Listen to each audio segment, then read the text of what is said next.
Hello everyone, welcome back to my channel Shri Gyan. और आज हम कवर करने वाले हैं क्लास 9th की ज्योग्राफी का 5th चैप्टर, जिसका नाम है natural vegetation and wild life.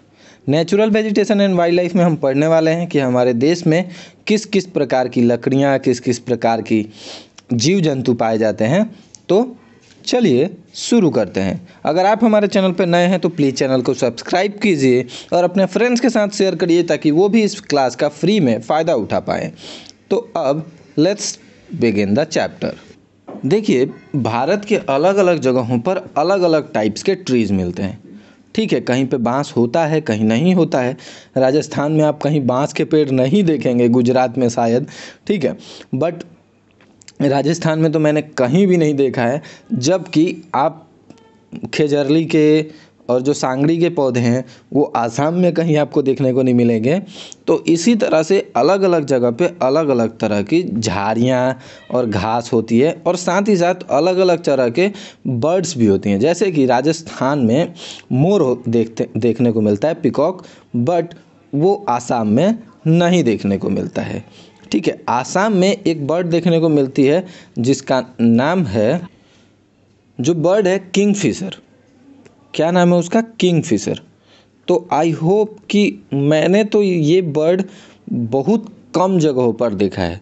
तो अलग अलग लोकेशंस पे अलग अलग तरह की ट्रीज़ दिखाई देती हैं, अलग अलग तरह की बर्ड्स दिखाई देती हैं, अलग अलग तरह के जानवर दिखाई पड़ते हैं। तो यही सारी चीज़ें हम पढ़ने वाले हैं। देखिए, our country India is one of the 12th mega biodiversity country. Mega diversity country का मतलब है कि सबसे ज़्यादा बायोडाइवर्सिटी देखने को मिलती है। बायोडाइवर्सिटी में पेड़ पौधे भी आते हैं और जीव जंतु भी। ठीक है, विथ 47,000 टाइप्स ऑफ प्लांट। ठीक है, 47,000 टाइप्स ऑफ प्लांट्स। प्लीज़ याद रखिएगा, आपके क्वेश्चन को ऐसी लाइंस बहुत, आप जब आंसर लिखते हो और ऐसी लाइंस लिखते हो तो आपके आंसर पे बहुत ज़्यादा वजन बढ़ता है, आपको अच्छे मार्क्स मिलने के चांस बढ़ जाते हैं। ठीक है, India occupies 10th place in the world and 4th in Asia. 4th in Asia in plant diversity. ठीक है, there are about 15,000 flowering plants in India. 15,000 किस्म के तो सिर्फ ऐसे पौधे पाए जाते हैं जिसमें फूल हो, which account for 6% in the world. पूरी वर्ल्ड का 6%। ठीक है, the country has many non flowering plant. ऐसे पौधे जिसपे फूल नहीं होते, such as fern, algae and fungi. India also has approximate 90,000 species of animals. 90,000 से ज़्यादा जीव जंतु देखने को मिलते हैं, as well as rich variety of fish and its fresh and marine water. हमारे पास बहुत तरह की वैरायटी के मछलियाँ भी देखने को मिलती हैं। Natural vegetation refers to a plant community. तो नेचुरल वेजिटेशन का मतलब क्या है? प्लांट से, प्लांट की कम्युनिटी से है। Which has grown naturally. Naturally जो उगा हुआ है, विच विदाउट ह्यूमन एड, यानी कि इंसानों की मदद के बिना, and has been left undisturb by human, मतलब जिसे इंसानों ने डिस्टर्ब भी नहीं किया है। ठीक है, this is termed as virgin vegetation. जिसको इंसानों की हेल्प नहीं मिली है, ना उगने के लिए ना उगने के बाद, ऐसे पेड़ पौधों को हम क्या कहेंगे? Virgin vegetation. दस कल्टिवेटेड क्रॉप्स एंड फ्रूट्स और क्रड्स and part of vegetation but not natural vegetation. ठीक है, और जो कल्टिवेटेड होते हैं क्रॉप्स या फ्रूट्स, मतलब जिनकी खेती होती है, ऐसे लोगों को हम मतलब वेजिटेशन तो कहते हैं, बट ये नेचुरल वेजिटेशंस में नहीं आते हैं। ठीक है, the virgin vegetation which also are purely Indian are non as endemic और indigenous species, but those which have come from outside India are termed as exotic plants. तो जो प्लांट्स हमने इंडिया में ही सबसे पहले मिला और इंडिया में ही जिसकी खेती होती है, उसको हम इंडिजिनस स्पेसीज कहते हैं। ठीक है, और जो प्लांट्स या जो जीव जंतु भी हम अगर बाहर से लेकर आते हैं तो उसे एग्जॉटिक कहा जाता है। ठीक है, जो बाहर से आते हैं वो एग्जॉटिक और जो इंडिया से आते हैं वो इंडिजिनस। याद रखिएगा कि जो फ्लोरा शब्द है वो किस चीज़ के लिए यूज होता है? प्लांट्स के लिए। ठीक है, और फोना यूज होता है एनिमल्स के लिए। ठीक है, ये ज़्यादा डिफिकल्ट नहीं है। फ्लोरा मतलब प्लांट्स और फोना मीन्स एनिमल्स। ठीक है, तो आपने कई बार सुना भी होगा कि फ्लोरा एंड फोना। ठीक है, तो फ्लोरा एंड फोना अगर कोई कहता है तो इसका मतलब है प्लांट्स एंड एनिमल्स। ओके, तो अब यहाँ देखिए कि लैंड जो है, land affects the natural vegetation directly. ठीक है, तो लैंड क्या करता है कि नेचुरल वेजिटेशंस को डायरेक्टली तो अफेक्ट करता ही है, कभी कभी इनडायरेक्टली भी करता है। ठीक है, क्या आपको लगता है कि अलग अलग जगह पर जैसे कि माउंटेन्स पे, प्लेट्यूज पे, प्लेन एरिया पे एक ही जैसे पौधे देखने को मिलेंगे? नहीं, जो जगह सूखी है वहाँ अलग तरह के पौधे और जो गीला है वहाँ अलग तरह के पौधे। Right, the nature of land influence the type of vegetation. जैसा लैंड का प्रभाव वेजिटेशन पे पड़ता है। The fertile level is generally devoted to agriculture. जो जगह बहुत ज़्यादा फर्टाइल होती है, उर्वरक होती है, उस जगह को हम ज़्यादातर एग्रीकल्चर के लिए यूज करते हैं। और जो अनड्यूलेटिंग होती है, जहाँ पर खेती दिक्कत की बात है, उसको हम क्या करते हैं? ग्रास लैंड के लिए छोड़ देते हैं। या फिर वुडलैंड डेवलप हो जाता है, अगर वहाँ पर ढेर सारे पेड़ पौधे उग जाते हैं तो वो क्या करते हैं? जीव जंतुओं को आश्रय देते हैं, घर देते हैं, जहाँ ढेर सारे किस्म के वाइल्ड लाइफ रह पाते हैं। राइट, अब देखते हैं मिट्टी कैसे इफेक्ट करती है। The soil also very over space. अलग अलग जगह पर अलग अलग किस्म की मिट्टी और उसी तरह अलग अलग तरह के पेड़ पौधे। ओके, ये एक सेकेंड। हाँ, यहाँ देखो, अगर ज़मीन रेतीली है, जहाँ सिर्फ बालू ही बालू है, रेगिस्तान में मान लो, तो वहाँ कैसी खेती होगी? मतलब वहाँ कैसे पेड़ पौधे होंगे? कैक्टस, थॉर्नी बुशेस, जैसे राजस्थान में होता है ना, खेजरली के पौधे होते हैं, फिर से क्या बोलते हैं उसको, सांगरी के पौधे होते हैं। वाइल वेट मार्सी डेल्टाज, जो डेल्टाज होते हैं, जैसे कि हमारे देश में सुंदरबन डेल्टा है, तो वहाँ पर मैंग्रोव्स के फॉरेस्ट पाए जाते हैं। तो याद रखिएगा, ये एकदम सिंपल सा है। जो डेल्टा के वेजिटेशंस होते हैं उसे डेल्टाइक वेजिटेशन कहा जाता है, इसमें कुछ खास डिफिकल्ट नहीं है। अब देखते हैं कि क्लाइमेट कैसे असर करता है। हमने देखा कि लैंड कैसे असर करता है और सोयल कैसे इफेक्ट करता है, तो दो चीज़ें हम देख चुके हैं। अब तीसरा है क्लाइमेट। देखिए, temperature, the character and extent of vegetation are mainly determined by temperature. तो टेम्परेचर बहुत ज़्यादा इम्पैक्ट करता है किसी भी वेजिटेशन पे, और वहाँ जो आर्द्रता है, यानी कि पानी की कमी है हवा में, वो भी बहुत हद तक इम्पैक्ट करती है। On the slopes of the Himalayas, Himalaya के स्लोप्स पर, and the hills of the peninsula above the height of 915 metre की हाइट पर, the fall in the temperature, temperature क्या होता है? फॉल होता है। Affect the type of vegetation and its growth, तो इससे वेजिटेशन की टाइप और उनकी विकास पे फर्क पड़ता है। Changes it from the tropical to sub tropical, temperate and alpine vegetations. तो एल्पाइन वेजिटेशंस और सब ट्रॉपिकल टेम्परेट वेजिटेशन से इनको अलग करता है। ओके, ठीक है, यहाँ देखो, सब ट्रॉपिकल जो है, यहाँ पे कोई फॉरेस्ट नहीं होता है, लेकिन सब ट्रॉपिकल का टेम्परेचर कितना है? 17 डिग्री से 24 डिग्री, और यहाँ पे फ्रोस्ट इन रेयर, तो यहाँ पे बहुत कम, बहुत छोटे छोटे देखने को मिलते हैं। टेम्परेट में 7 से 17 डिग्री होता है, यहाँ टेम्परेचर और कम हो गया, तो यहाँ फ्रोस्ट और बहुत कम, एकदम छोटे छोटे काई जैसे होते हैं। और एल्पाइन वहाँ होता है जहाँ पर 7 डिग्री से भी नीचे का माइनस हो जाता है, वहाँ पे सिर्फ स्नो देखने को मिलती है, कोई वहाँ पे वो नहीं होता। अब यहाँ देखो, अब हम देखते हैं सन लाइट, जिसको फोटो पीरियड भी कहा गया। The variation in duration of sun light at a different place is due to different in latitudes. ठीक है। तो डिफरेंस सनलाइट पे क्यों डिफरेंस है? क्योंकि वो अलग अलग लेटीट्यूड पे है। हमें सबसे ज़्यादा सनलाइट कहाँ देखने को मिलेगी? इक्वेटर पे, right. Due to longer duration of sunlight, जहाँ ढेर ज़्यादा देर तक सनलाइट पड़ेगी वहाँ पर पेड़ पौधे जल्दी ग्रो होंगे और फास्टर ग्रो होंगे। तो इसीलिए गर्मियों के दिनों में पेड़ पौधे ज़्यादा जल्दी ग्रो होते हैं, बढ़ते हैं।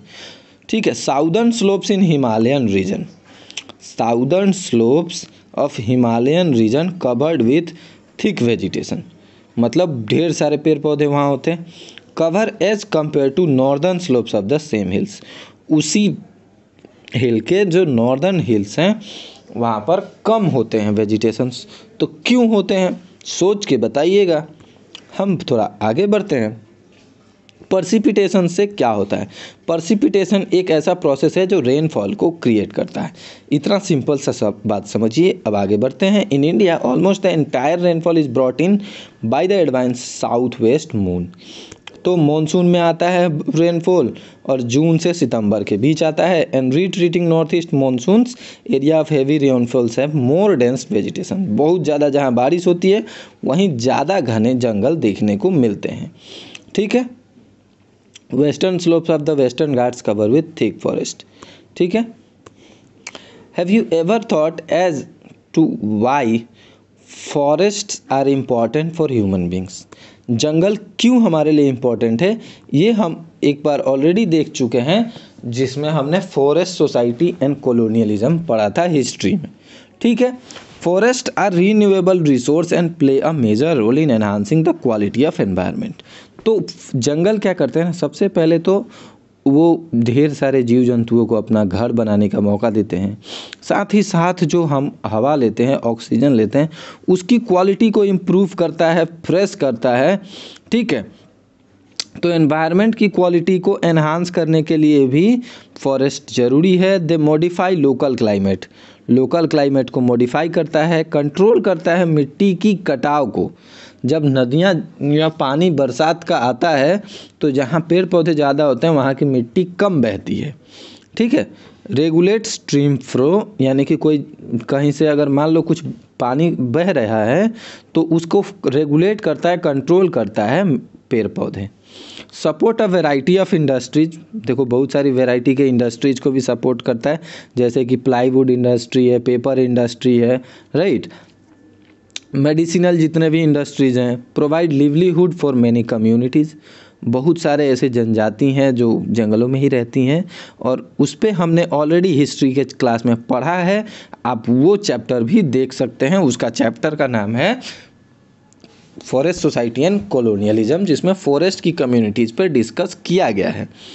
ऑफर पैनोरामिक और सीनिक व्यू, बहुत खूबसूरत नज़ारे क्रिएट करता है हमारा नेचर, जो हमें देखने में बड़ा अच्छा लगता है। आप फोटोज़ में ही देखकर हम मनमोहित हो जाते हैं, तो सोच कर देखो कि अगर वो सच में आंखों से देखने को मिले तो कितना सुकून मिलेगा।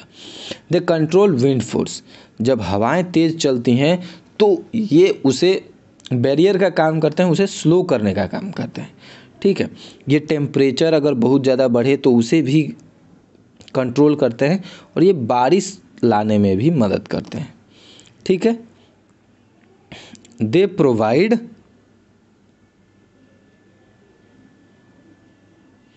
ह्यूमस टू द सोइल, जब एक ह्यूमस नाम का ह्यूमस एक सोयल में मिलने वाली चीज़ होती है जो फर्टिलिटी के लिए हेल्प होती है, और साथ ही साथ ये वाइल्ड लाइफ को शेल्टर देता है। ये हम बात कर चुके हैं कि छत देती है जीव जंतुओं को। India's natural vegetation has undergone many changes due to several factors, कई कारणों की वजह से बहुत सारे चेंजेस जंगलों में देखने को मिले हैं भारत में। कौन कौन से changes? Such as the growing demand of cultivated land, खेती के लिए हमें ज़्यादा ज़मीन चाहिए, उसकी वजह से हमने बहुत सारा जंगल काटा है। डेवलपमेंट ऑफ इंडस्ट्रीज़ के लिए, इंडस्ट्रीज़ को बैठाने के लिए भी हमने बहुत सारी ज़मीनें काट दी। बहुत सारी जगह थी जहाँ से हमने कोयला और ढेर सारे खनिज पदार्थ निकालने थे, तो उसके लिए भी हमने बहुत सारा जंगल काटा है। ठीक है। अर्बनाइजेशन की वजह से पॉपुलेशन बढ़ रही है, तो खेती भी मतलब रहने के लिए भी घर बनाना पड़ रहा है, तो उसकी वजह से भी जंगल कट रहे हैं। ओवर ग्रेजिंग ऑफ पेस्चर्स, यानी कि बहुत सारे जीव जंतु एक ही बार में जंगलों में घुसाकर चढ़ा देते हैं, जिससे क्या होता है, ओवर ग्रेजिंग हो जाती है, तो जंगलों पे प्रभाव पड़ता है। ये देखो, अलग अलग जगह पर वन महोत्सव सेलिब्रेट किए जाते हैं। आप अपने स्कूल में भी सेलिब्रेट कर सकते हो और पेड़ पौधे लगा सकते हो। ये बहुत अच्छा एक्टिविटी है और आशा करता हूँ कि आप ऐसा करेंगे। The vegetation cover of India in large part is no more natural in the real sense. मतलब बहुत सारा जो वेजिटेशन है भारत का, वो ज़्यादातर अब नेचुरल नहीं रह गया है। क्यों? क्योंकि except in some inaccessible regions. Inaccessible regions ऐसे होते हैं जहां हम जा नहीं सकते, लाइक द हिली रीजन्स, पहाड़ी इलाके, हिमालयाज के, ठीक है, एंड द मरुस्थली यानी कि deserts. The vegetation in most of the areas have been modified at some place और रिप्लेस्ड और डिग्रेडेड बाय ह्यूमन ऑक्यूपाई। मतलब कि जो वेजिटेशन है वो बहुत सारे इलाकों में ना हमने अपने हिसाब से किया है, ठीक है, अपने हिसाब से, कहीं बांस की खेती, कहीं खजूर की खेती, जिसको जैसा ज़मीन मिला वहाँ उसने वैसी खेती की। तो वेजिटेशन तो है, बट वो हमारी मर्जी की है, ना कि वो नेचर की मर्जी की। दूसरा कि हम उसमें खाद और ढेर सारी चीज़ें मिलाकर उसकी क्वालिटी को ख़राब कर देते हैं, उसको डिग्रेडेड कर देते हैं। तो ये भी एक बुरी बात है जो कि हम नेचर के साथ कर रहे हैं। ओके, आगे। According to India state of forest report 2011, the forest cover in India is 21.5%। तो आज इंडिया में कितना फॉरेस्ट कवर है? 21.5%। ये 2011 का रिपोर्ट है। अब इस रिपोर्ट को अगर अपडेट किया जाए तो आई थिंक और भी कम फॉरेस्ट देखने को मिलेगा। ये देखो आप, ये क्या है एग्जैक्टली, यहाँ नीचे लिखा नहीं गया है कि ये किस चीज़ का ग्राफ है, ठीक है। तो अगर ग्राफ के नीचे लिखा होता तो ज़्यादा अच्छा होता। अब आप देखो टाइप्स ऑफ वेजिटेशंस, कितने टाइप्स के वेजिटेशंस होते हैं ये हम देख लेते हैं। पहला tropical evergreen forest, tropical deciduous forest, tropical thorn forest and scrubs. Thorn का मतलब कंटीले होता है, याद रखिएगा। और माउंटेनियस फॉरेस्ट और मैंग्रोव फॉरेस्ट, ठीक है। तो सबसे पहला फॉरेस्ट का टाइप है tropical evergreen forest. This forest are restricted to heavy rainfall areas of the Western Ghats and the Iceland group of Lakshadweep. तो ये ऐसे इलाकों में होते हैं जहाँ क्या हो, हैवी रेनफॉल, ठीक है। And the islands group of Lakshadweep, मैंने अभी थोड़ी देर पहले भी बताया था कि आइसलैंड्स पे बहुत ज़्यादा बारिश होती है। तो लक्षद्वीप और अंडमान निकोबार के द्वीप समूहों पर, साथ ही आसाम के ऊपरी हिस्से में भी बहुत ज़्यादा अच्छे ट्रॉपिकल एवरग्रीन फॉरेस्ट देखे जाते हैं। इनको सदाबहार वन भी कहा जाता है, आप याद रख सकते हैं। They are at their best in areas having more than 200, जहाँ 200 सेंटीमीटर की रेनफॉल होती है वहाँ पर ये अच्छे होते हैं। ये कुछ समय के लिए अगर सूखा रहे वहाँ का सीजन तो ज़्यादा अच्छा है। The trees reach great height up to 60 metre, 60 metre लंबे तक हो जाते हैं ये पौधे, ठीक है। कुछ तो बहुत लंबे भी होते हैं। Since the region is warm and wet throughout the year. तो अगर कभी गर्म वार्म एंड कभी वेट यानी कि गीले अगर हैं साल भर के दौरान तो ये ज़्यादा अच्छे होते हैं। The luxuriant vegetation of all kinds, trees, shrubs and creepers giving it a multi layered structure. यहाँ अलग अलग तरह के, बहुत तरह के पेड़ पौधे देखने को मिलते हैं। There is no definite time for trees to set their leaves. यहाँ कोई डेफिनेट टाइम नहीं होता है पेड़ पौधों को अपने पत्ते झड़ाने का। इसीलिए वैसे मैंने कहा था ना कि एक बरस के मौसम चार, तो एक मौसम पतझड़ भी होता है। तो पतझड़ में मेनली पौधे अपना पत्ता त्याग कर देते हैं। पतझड़ में पौधे अपना पत्ता त्याग कर देते हैं, लेकिन ऐसा इन इलाकों में नहीं होता है, ठीक है। अब आगे, वेट अ सेकेंड, ओके। ये देखो maximum height 60 metre emergent layer होता है, इनमें लेयर बहुत सारे होते हैं। साथ ही साथ ये कैनोपाई लेयर हो गया, 20 मीटर पे ये यंग ट्रीज हो गए। देखो तो ट्रॉपिकल एवरग्रीन फॉरेस्ट कुछ इस तरह का होता है, आप फोटो देखकर अंदाज़ा लगा सकते हो। मैप का ये वाला हिस्सा देखो, यहाँ पे जो ग्रीन कलर है यहाँ पे ट्रॉपिकल एवरग्रीन फॉरेस्ट पाए जाते हैं, जैसे कि ये वाला पोर्शन है, ये वाला पोर्शन है, ठीक है। साथ ही ये वाला पूरा पोर्शन, ये वाला पूरा पोर्शन, ये वाला आसाम का पूरा पोर्शन, ठीक है। तो ये बहुत सारे इलाके हैं जहाँ पर ट्रॉपिकल एवरग्रीन फॉरेस्ट देखने को मिलता है। ओके, अब आप यहाँ देखो, some of the commercially important trees of this forest are ebony. मतलब कॉमर्शियली इंपॉर्टेंट का मतलब होता है कि ये ट्रीज बेचकर बहुत प्रॉफिट होता है, राइट। तो इन पौधों के नाम क्या है? Ebony, mahogany, rosewood, rubber and cinchona. Okay, the common animals found in this forest are, कौन कौन से एनिमल्स पाए जाते हैं? एलिफेंट, मंकी, लेमूर, डियर, ठीक है। One horn rhinoceros are found in the jungles of Assam and West Bengal, ठीक है। काजीरंगा का जो फॉरेस्ट है वो इस वन हॉर्न राइनोसेरस के लिए वर्ल्ड फेमस है, और वन हॉर्न राइनोसेरस सिर्फ यहीं पाए जाते हैं, इसीलिए पूरी दुनिया से यहाँ लोग देखने आते हैं।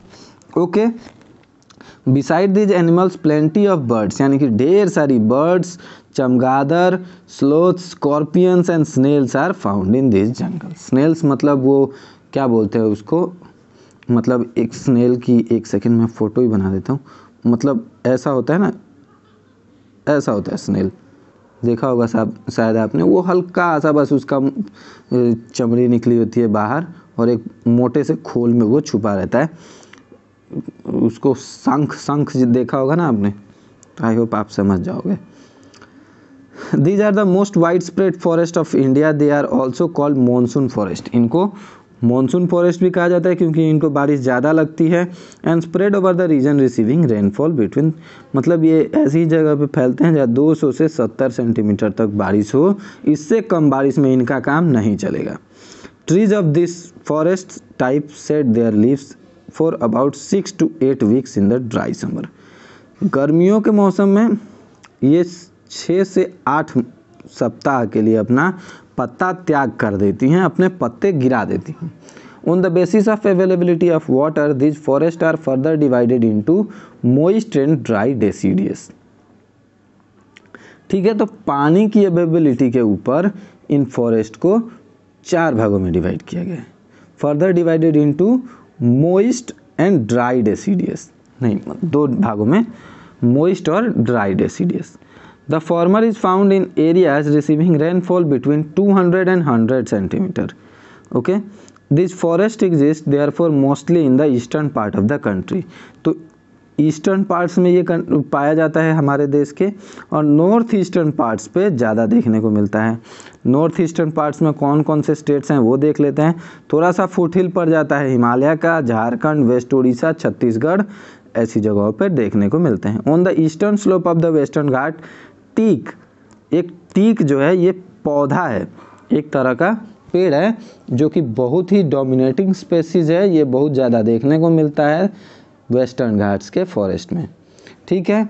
साथ ही साथ बैम्बू यानी कि बांस, साल, शीशम, सैंडलवुड, सैंडल मतलब चंदन की लकड़ियाँ, khair, kusum, arjun and mulberry are the other commercially imported species, मतलब ये बहुत ज़्यादा इम्पॉर्टेंट होती हैं कॉमर्शियली। आई होप यहाँ तक समझ में आ गया होगा, देखा होगा। अब आप देख लो ट्रॉपिकल डेसिडस फॉरेस्ट का फोटो देख लिया। अब यहाँ पे एक बार थार जो है थॉर्न फॉरेस्ट देख लो। ये जंगलों में कटीले पौधे होते हैं और ये पाए जाते हैं राजस्थान और गुजरात वगैरह में। The dry deciduous forest are found in areas having rainfall between 100 से 70 सेंटीमीटर, मतलब मिनिमम रेनफॉल जहाँ होती है। This forest are found in the rainier part of the peninsular plateau and the plains of Bihar. ये बिहार और पेनिसुलर प्लेट्यूज में होते हैं, इनका Uttar Pradesh. There are open stretches in which teak, sal, peepal and green neem ऐसी जगहों पर होते हैं। टीक मैंने बता दिया था, साल और पीपल तो आप जानते ही होंगे, पीपल की पूजा होती है भारत में, और नीम के पत्ते तो आप कभी ना कभी खाए ही होंगे, तो उम्मीद करता हूँ कि आपको ये पता होगा। A large part of this region has been cleared for cultivation, बहुत सारा हिस्सा आज की डेट में जंगलों को काट कर खेती के लिए यूज करने लगे हैं लोग, और कुछ हिस्सों पर ग्रेजिंग यानी कि चरवाहे घास चरने के काम आता है। In this forest the common animals found, कौन कौन से जानवर पाए जाते हैं, देखो lion, tiger, pig, deer, elephant. A huge variety of birds, lizard, lizard मतलब छिपकली, स्नेक्स यानी कि सांप, टोटोइज यानी कि कछुए देखने को भी मिल जाते हैं। Okay, the thorn forest, thorn का मतलब होता है कांटे, और वैसे तो थॉर्न का मतलब मुकुट भी होता है। तो the thorn forest and scrubs, scrubs छोटे पौधों को कहा जाता है, झाड़ियों को, झाड़ियों जैसे होते हैं ये। In regions with less than 70 centimetre of rainfall the natural vegetation consist of thorny trees, thorny मतलब कांटेदार पौधे देखने को मिलते हैं जहाँ 70 सेंटीमीटर से कम की बारिश होती है। And bushes, this type of vegetation is found in the north western part of the country including in semi arid, semi arid मतलब थोड़ा बारिश थोड़ा सूखा, गुजरात और राजस्थान के ऐसे इलाकों में, मध्य प्रदेश, छत्तीसगढ़, उत्तर प्रदेश एंड हरियाणा, ऐसे जगहों पर क्या देखने को मिलता है, acacias, palm, euphorbias and cacti are the main plant species, यहाँ ये पाए जाते हैं। Trees are scattered and have long roots, इनके रूट्स ज़्यादा लंबे होते हैं क्योंकि पानी कम होता है, तो पानी की खोज में रूट्स ज़्यादा नीचे तक जाती हैं। ठीक है, the stems are succulent to conserve water, मतलब स्टेम्स बहुत ज़्यादा मोटे नहीं होते और बहुत ज़्यादा ग्रीन नहीं होते। लीव्स आर मोस्टली थिक, पतले पत्ते होते हैं। ठीक है, स्मॉल टू मिनिमाइज इवापोरेशन, छोटे पत्ते होते हैं ताकि इवापोरेशन को कम से कम किया जा सके। This forest give way to thorn forest and scrubs in arid areas. Okay, in this forest the common animals are, यहाँ एनिमल्स भी छोटे होंगे, rats, mice, rabbits, fox, wolf, tiger, lion, wild ass यानी कि गधा, हॉर्सेस एंड कैमल्स, घोड़े और ऊंट। तो याद रखिएगा, ये देख लीजिए, जिन इलाकों में 70 सेंटीमीटर से कम की बारिश होती है वहां ऐसे पौधे देखने को मिलते हैं। माउंटेन वाले इलाके में देखें तो in mountainous areas the decrease in temperature, mountainous areas में टेम्परेचर कम होता है। ठीक है, decrease in temperature with increase altitude, height ज़्यादा होने की वजह से टेम्परेचर कम होता है, तो ऐसे में क्या होता है, corresponding changes in natural vegetation, तो नेचुरल वेजिटेशंस में भी चेंजेस देखने को मिलते हैं। As such there is a succession of natural vegetation belt in the same order as we see from the tropical to the tundra region. Okay, the wet temperate type of forest are found, जो wet temperate type के forest होते हैं ये कहाँ पाए जाते हैं, 1000 से 2000 मीटर्स की ऊंचाई तक। एवरग्रीन ब्रॉड लीव्स, इनके पत्ते कैसे होते हैं, चौड़े चौड़े, सच एज ओक, ओक एक तरह का पौधा है। ठीक है, एंड चेस्टनट्स प्रीडोमिनेटेड, यहाँ बहुत ज़्यादा पाए जाते हैं ओक और chestnut.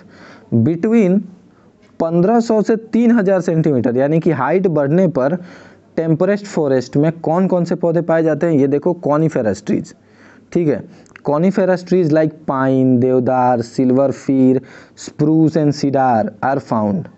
These forests cover mostly of the southern slopes of the Himalayas, southern slopes of Himalayas को कवर किया है।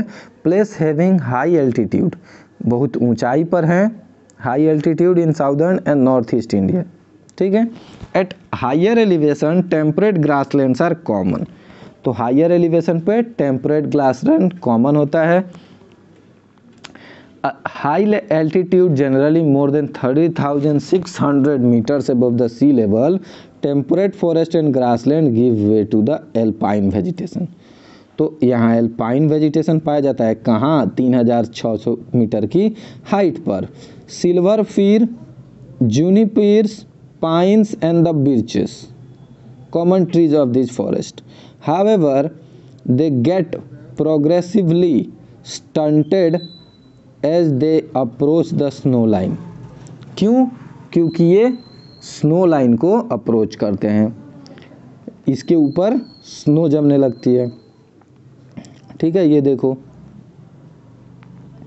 तो माउंटेन्स जैसे जैसे हाइट बढ़ेगी वैसे वैसे देखो, शुरुआत में इस तरह का पौधा दिखेगा, थोड़ा ऊपर जाओगे तो ऐसा पौधा देखने को मिलेगा, फिर ऐसा और फिर ऐसा। ठीक है, अब आप यहाँ देखो, extensively for grazing by nomadic tribes. Grazing होती है यानी कि चरवा देते हैं चरवाहे। नोमैडिक ट्राइब्स होती हैं ऐसी ढेर सारी जो अपने भेड़ बकरियों को लेकर चराने लेकर जाती है। ठीक है, उसके बारे में हम एक जगह बात करेंगे, अभी एक चैप्टर बाकी है। Like the Gujjars and the Bakarwals. तो ये बकरवाल्स और गुज्जर्स जो है ये चरवाहे की एक प्रजाति है, कम्युनिटी है, जो क्या करती है, गाय बैल नहीं, भेड़ बकरियां चढ़ाती है। एट हायर एल्टीट्यूड यानी कि ऊंचाई पर mosses and lichens form part of tundra vegetation. तो जब टुंड्रा वेजिटेशन की बात होगी ना तो सिर्फ मॉसेस और लिंचेस देखने को मिलते हैं, जो एकदम घास की छोटी प्रजाति है।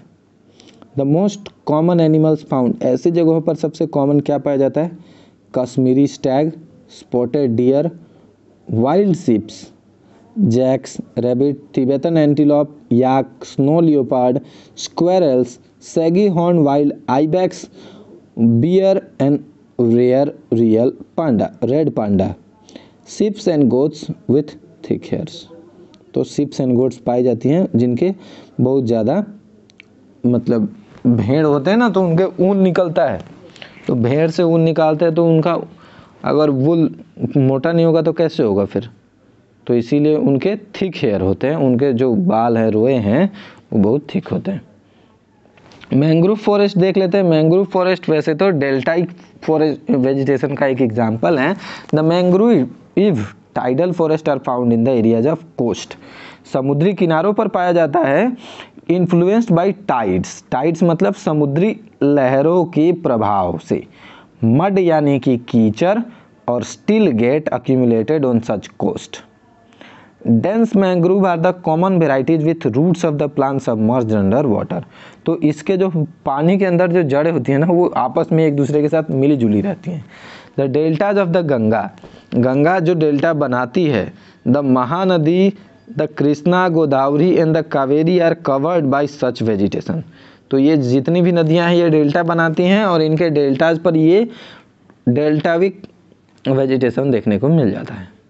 In the Ganga Brahmaputra delta Sundari trees, याद रखिएगा सुंदरी ट्रीज पाई जाती हैं और इसीलिए इसे सुंदरवन कहा जाता है।